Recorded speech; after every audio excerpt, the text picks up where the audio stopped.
Hello friends, आप सभी का स्वागत है तेज मैथ्स में।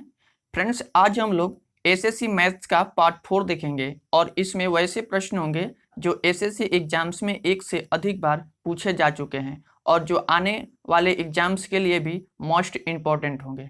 तो फ्रेंड्स, आइए देखते हैं पहला प्रश्न। यदि ए का 30% इजकल टू बी का 0.05 इजकल टू सी का 1/5, तो ए बी सी का रेशियो बताना है कि ए बी सी का रेशियो क्या होगा।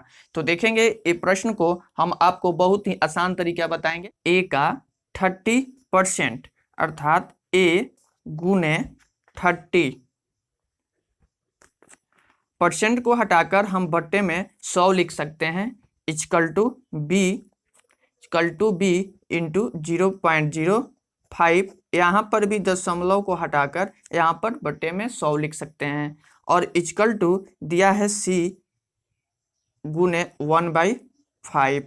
सी गुने 1/5 यहाँ प्रश्न में दिया हुआ है। हम यहाँ से ए बी सी के वैल्यू को निकालना होगा, तो उसके लिए हम 0 से 0 कट किए और यहाँ पर 25 से 4 बार में कट किए, तो हो गया 3a/10 is equal to b/4 is equal to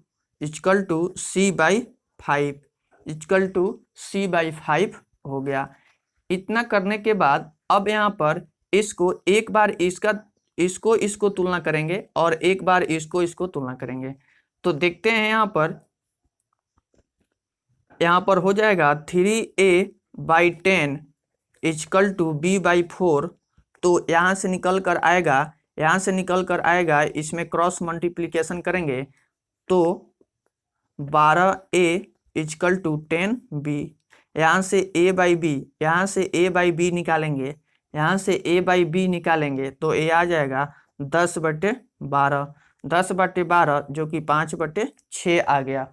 इसके बाद इसी तरह से देखेंगे b/4 और इजकल टू c/5 को एक बार यहाँ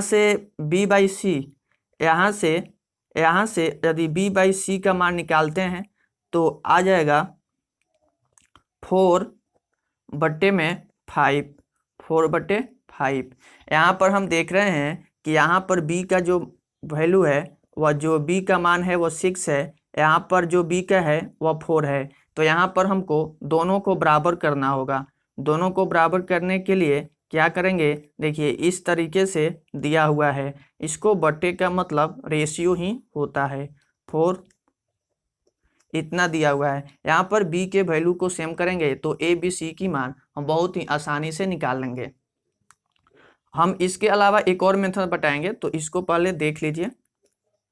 यहाँ पर इसमें 6 से गुना कर देते हैं और इसमें 4 से गुना कर देते हैं, तो देखते हैं कि ये दोनों बराबर हो जाएगा। जैसे 5 चौका 20, 6 चौका 24, 6 चौका 24 और 6 5 30 इतना आ गया। अब यहाँ पर a b और c का, क्योंकि दोनों b बराबर आ गया, तो हो जाएगा 20, 24 और 30। यहाँ से कुछ कॉमन होगा तो कॉमन ले लेंगे। कॉमन लेने के बाद जो आएगा वो हमारा आंसर आएगा। जैसे यहाँ से 2 कॉमन ले लें तो ये 10 हो जाएगा, ये 12 हो जाएगा, ये 15 हो जाएगा। तो इतना हमारा आंसर हो गया। इसका आंसर हो गया। इस तरह से बनाएंगे। इसके अलावा एक और तरीका है, एक और तरीके से बना सकते हैं। जैसे आप लोगों ने ऊपर में देखे थे कि मैंने आपको बताया था, यहाँ पर ऐसे बताए हुए थे। तो यहाँ पर निकालने के लिए सबसे पहले क्या करते, a के नीचे 10 है तो वहाँ पर 10 लिख देते, यहाँ पर 10 लिख देते, और यहाँ पर 3 है तो इस 4 से इसमें गुना कर देते 12, और ये 5 से इसमें गुना कर देते तो 5 3 15। यहाँ पर भी आंसर आ सकता था। इसके बाद देखते हैं नेक्स्ट प्रश्न। 2 नंबर प्रश्न में बोला गया है यदि x का 10% इजकल टू b का 15% इजकल टू z का 20%, तो x/z का वैल्यू कितना होगा। यह भी प्रश्न देख सकते हैं कि कई बार एग्जाम्स में पूछा हुआ है और इस तरह का प्रश्न एग्जाम से पूछे जाते हैं। तो x का 10% यानी बट्टे में 100 ही, और y का 15% 15% का परसेंट को हटाएंगे तो बट्टा में 100 आएगा, इजकल टू जेड गुने 20, यहाँ बट्टा में 100 आ जाएगा। यहाँ से तीनों जगह 100 है तो बराबर के इधर बराबर है और इजकल टू का चिन्ह है, तो इसको तीनों कट हो सकता है क्योंकि इसको बारी बारी से हमें तुलना ही करना पड़ता। अब यहाँ पर आ गया हमको, यहाँ से इन दोनों को तुलना करके सबसे पहले x बाई वाई का मान निकाल लेते हैं, जिस तरीके से ऊपर में हम लोग निकाले हुए थे। x by y equal to आ जाएगा 15/10। y यहाँ पर 15y गुना में था, ऐसे ही गुना करेंगे फिर उतना ही आ जाएगा, इतना हो गया। अब इसको 5 से कट करेंगे तो 3/2 हो गया। अब इन दोनों से हम y बाई जेड का मान निकालते हैं, इन दोनों से हम y बाई जेड का मान निकालते हैं। जैसे ही y बाई जेड का मान निकालेंगे तब यहाँ पर आ जाएगा 20/15, 20/15 आ जाएगा, जो कि कट करेंगे 5 से तो 4/3 हो जाएगा। अब यहाँ पर हमें y के मान को सेम करना है, y का जो वैल्यू आया है उसको हमको सेम करना है, सेम नहीं है तो इसमें यदि हम 2 से गुना कर दें तो सेम हो जाएगा। तो 2 से गुना कर देते हैं, तो 2 से गुना करेंगे तो इन दोनों में करना होगा, तो 6 और यहाँ 4। देखते हैं b का मान सेम हो गया। अब यहाँ पर हमसे यही पूछा था कि x y और z का रेशियो क्या होगा, तो x कितना आ गया, x आ गया 6 और y आ गया 4, z आ गया 3, यही हमारा आंसर हो गया। इसके बाद नेक्स्ट प्रश्न है 3 नंबर प्रश्न में बोला गया है यदि a अनुपात b इजकल टू 4:5, b अनुपात c इजकल टू 5:6 और c अनुपात d इजकल टू 6:7, तो a अनुपात c का मान बताना है, अनुपात c का मान बताना है। बहुत ही आसान प्रश्न है, लेकिन इस तरह का प्रश्न एग्जाम्स में पूछा जाता है। इसका मान जो दिया है, क्या क्या दिया है देखेंगे, इसका 4 दिया है, इसका 5 दिया है और इसका 6 दिया है, इसका भी 6 दिया है, इसका 7 दिया है। हमसे पूछ रहा है क्या चीज, तो a अनुपात c का मान कितना होगा। a अनुपात हम देख रहे हैं कि रेशियो में जो सेम आता है उसको सेम होना चाहिए डिजिट में भी, तो देख रहे हैं कि यहाँ पर भी सेम है, c भी यहाँ पर सेम है, तो यहाँ पर करना कुछ नहीं है, ज्यों का त्यों लिख देंगे। a का 4 है तो 4 लिख देंगे और c का 6 है तो 6 लिख देंगे। यहाँ से यदि कॉमन होता है तो कॉमन ले लेंगे, तो 2 कॉमन होगा तो 2:3 हो जाएगा। अब इसके बाद नेक्स्ट प्रश्न है 4 नंबर प्रश्न में बोला गया है यदि a by b equal to 2/3 और b by c equal to 4/5, तो a plus b divided by b plus c किसके बराबर होगा। यहाँ पर किसके बराबर होगा ये हमको फाइंड करना है। देखते हैं, a इसको हम रेशियो में भी लिख सकते हैं, a बाई बी का बट्टे का मतलब रेशियो ही होता है, इसको हम इस तरह से लिख सकते हैं। और यहाँ पर भी b बाई सी दिया हुआ है 4/5, तो इसको भी हम रेशियो में बदलेंगे तो इतना लिख सकते हैं। यहाँ देख रहे हैं कि दोनों जगह b का वैल्यू सेम नहीं है, यहाँ पर b के वैल्यू को सेम करना है, तो इसमें 4 से और इसमें 3 से यदि गुना कर दे, क्योंकि b इसमें 3 है तो इसमें 3 से गुना कर देंगे, b यहाँ पर 4 है तो इसमें 4 से गुना कर देंगे।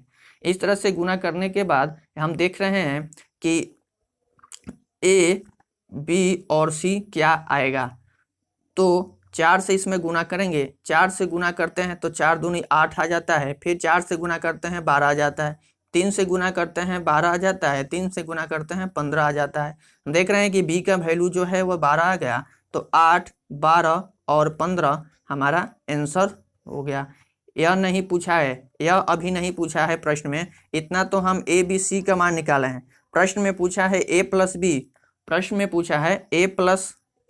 b divided by b plus c, तो यहाँ पर a का मान 8 है और b का 12 है, तो 12 8 होता है 20, और यहाँ पर b है c है, तो यहाँ b है और c है, तो 15 गो और 12 गो, 15 12 होता है 27, तो 27 हो जाएगा, जो कि a में दिया है हमारा सही आंसर है।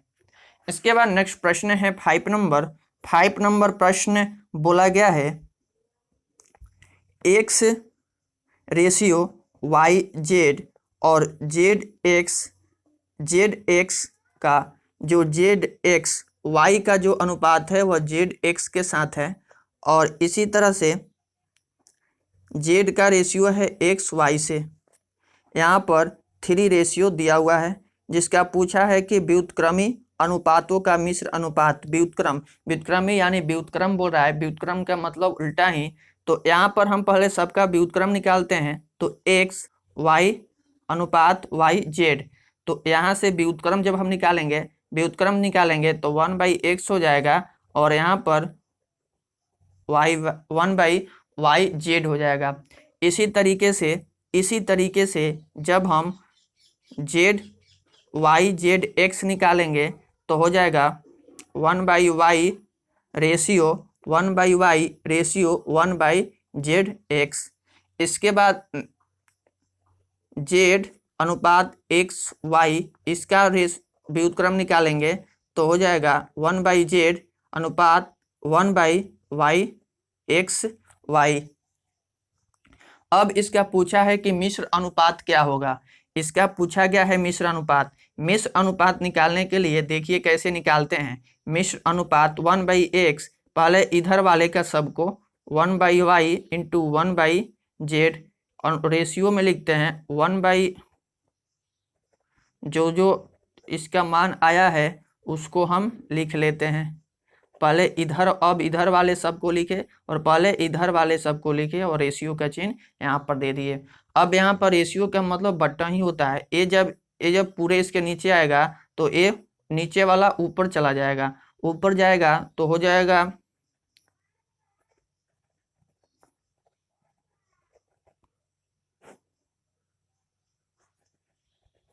इतना हो जाएगा। अब यहाँ पर x से x कट करेंगे और y से y कट करेंगे, z से z कट करेंगे, तो बचा कितना है। ऊपर में बच गया x y और z, ऊपर में बच गया x y z और नीचे बच गया 1। अब इसी का हमसे रेशियो पूछा था, तो रेशियो निकालने के लिए अब x y z अनुपात 1, यही हमारा आंसर हुआ। इसके बाद नेक्स्ट प्रश्न है 6 नंबर। 6 नंबर प्रश्न को ध्यान से देखेंगे कि यह भी प्रश्न कई बार एग्जाम्स में पूछे जा चुके हैं, और इस तरह का प्रश्न भी एग्जाम्स में पूछा जाता है। यदि a अनुपात b दिया है 3:4, b अनुपात c दिया है 6 और 5, तो यहाँ पूछा है c रेशियो a क्या होगा। तो यहाँ पर सबसे पहले हमको b के मान को सेम करना होगा, क्योंकि b दोनों में है, दोनों में कॉमन है, तो दोनों में b के वैल्यू को सेम होना चाहिए। तो यहाँ तो सेम नहीं है, तो सेम करने के लिए क्या करेंगे, इसमें 6 से गुना कर दें और इसमें 4 से गुना कर दें, तो b के मान सेम हो जाएगा। हम कैसे पता किए, क्योंकि b यहाँ पर 4 था तो इसमें 4 से गुना कर दिए, b यहाँ पर 6 था तो यहाँ पर 6 से गुना कर दिए। अब यहाँ हो जाएगा 6 3 18, 6 चौका 24, यहाँ पर भी 6 चौका 24, यहाँ पर 5 चौका 20 हो जाएगा। अब ए बी सी का अनुपात, ए बी और सी का रेशियो बताना है, तो हो जाएगा 18 24 और 20। 18 24 भी हो गया, लेकिन प्रश्न में नहीं पूछा है। प्रश्न में पूछा है कि सी रेशियो ए क्या होगा, सी और ए का रेशियो क्या होगा। तो सी के स्थान पर 20 है तो 20 रखेंगे, ए के स्थान पर 18 है तो 18 को रखेंगे। अब यहाँ से यदि कॉमन होगा तो कॉमन ले लेंगे। देखते हैं कि 2 यहाँ पर कॉमन है तो यहाँ पर 10 हो जाएगा और यहाँ पे 9 हो जाएगा, और यही हमारा सही आंसर है। फ्रेंड्स, इसमें जितने भी प्रश्न दिए गए हैं सभी प्रश्न आपके एग्जाम पॉइंट ऑफ व्यू से काफी महत्वपूर्ण है, तो इन सभी सेटों को आप अच्छे से प्रैक्टिस करें। और इसके अलावा ये तो एसएससी री का रिपीटेड क्वेश्चन था, इसके अलावा रेलवे का रिपीटेड क्वेश्चन का भी लिंक डिस्क्रिप्शन में है, आप वहां से जाकर देख सकते हैं या प्ले लिस्ट में जाकर देख सकते हैं। तो फ्रेंड्स, यदि वीडियो पसंद आई हो तो प्लीज़ वीडियो को लाइक करें, और चैनल पर पहली बार आए हैं तो चैनल को भी सब्सक्राइब करें। तो मिलते हैं नेक्स्ट वीडियो में, तब तक के लिए बाय, टेक केयर।